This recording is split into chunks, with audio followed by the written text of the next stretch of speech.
these are way more difficult games than people give you credit for in college basketball. And that's the reason you don't see a lot of games like this. And you won't till they change the way that they're viewed by the committee and others. I mean, to come play a really, really good mid-major team on the road is way more difficult than any algorithm will give you credit for, and every coach knows it. And that's why people will avoid it at all costs.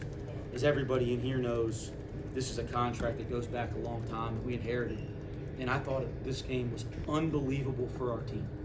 I think every time I've coached against Darren, which was once while I was at UNC Greensboro, now 3 times here, I've been incredibly impressed with the job he does. He's a great basketball coach. That is a very well-coached team. They're going to compete to win their league. And that was really good for us tonight. Like, I'm really proud of the way that we handled some adversity. But because of the way the rules are, we're not doing games like this. And I wish they would change them because it's so good for our team. I thought this was good for us tonight. I thought we got better tonight. I think there's a lot of things that happen out there tonight that we can learn from. So anyway, I'm very pleased with the win. I'm pleased with the experience for our growth. And I think Darren's going to have a heck of a team. They lose at Purdue, Florida State, and obviously they had to be upset with the way they played against Nichols the other night in a game they should have won. But he's a great coach. That's a damn good basketball team.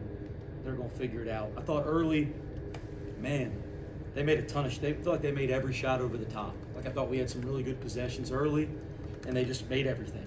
Again, they played really well there for stretches in the first half. We made some defensive errors, and every time we made a halfway error, they made it. You know, I mean, we make one little error in transition, just let them sprint back and talk. They make a 3. So I think that'll be good for our learning, but it made it a type of game that we had to figure some things out, and I thought that was good for us in a way that we haven't been tested the first 3 games. CMOS, you know, you guys, my mom will be texting about CMOS tonight. Anybody can look at that, know that. You know, people have been asking me about how he's been playing, if I'm surprised. And I don't ever put too much stock into a couple games here or there, but I do get to see him every day. You guys get to only see these games. What I'm not surprised about is I see it every day in practice. And he just continues to work on his game and get better and better. And it's not some streak or stretch. He'll be like this all year because, guys, he's a pretty damn good player. Having Day back was such a lift to our team. I thought he was really dang good at times defensively. The turnovers, I got somebody popping in. Who is it? Dylan. Yeah, y'all can come in. I might start talking about Dylan not getting around in the post and getting sealed for a layup in the first half. You guys can come on in. No, we just want to say good game, Coach Lake. Thanks, Dylan. Love you too. Way to coach, my guy.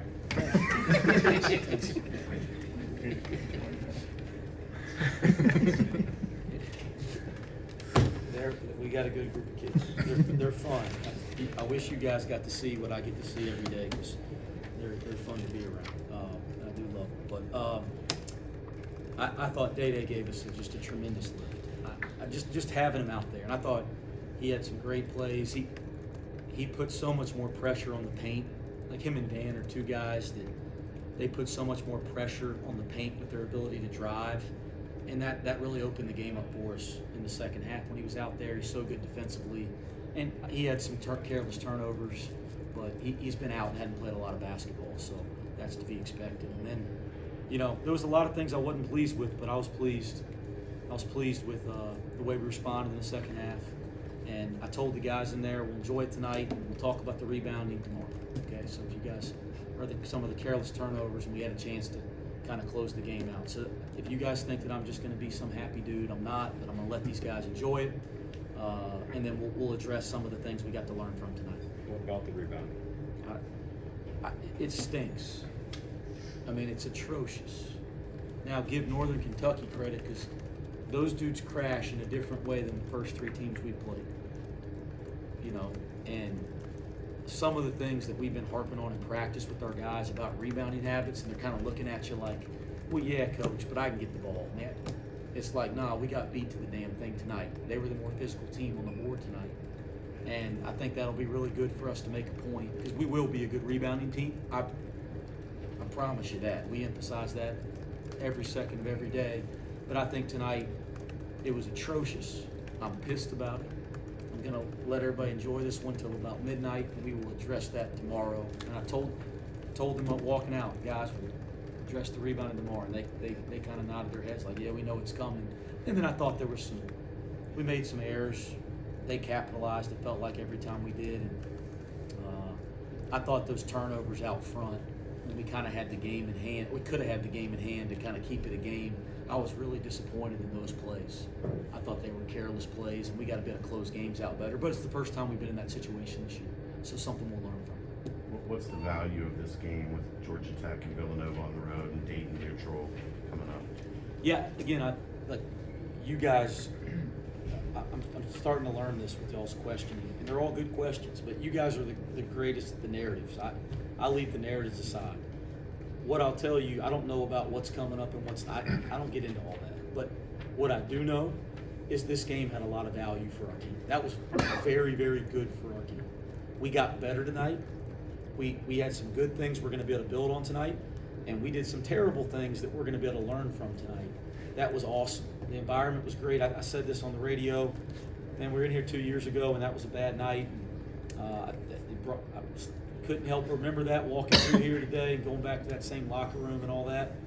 But I was so happy about this, how much damn red and black there were in that arena tonight. I loved it. I didn't like it. I loved it. It meant a lot to me. It meant a lot to our team.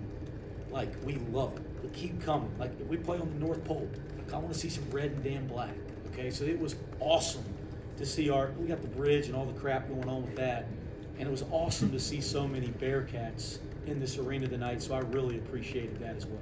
You've talked about you guys should still be able to rebound without Dan, but does it take a certain adjustment, or does it basically just boil down to effort in that area to be able to rebound? Yeah, it's not, we'll take a look at the tape and use it to teach. It's not always that simple. Mm-hmm. I mean, it's a coach, hell yes, we can give a better effort to rebound. And trust me, we're making that point every time out. But some of it is technique and habits too. And it's just like anything. I sat talking to one of my coaching buddies last night on the phone at another school. And, we were laughing on the phone because, guys, everybody gives effort at this level of basketball. I mean, I didn't play a game in the Big 12 last year where people didn't play hard. Like, just giving effort ain't good enough. It's got to be effort plus technique plus focus plus discipline. And you got to have those habits.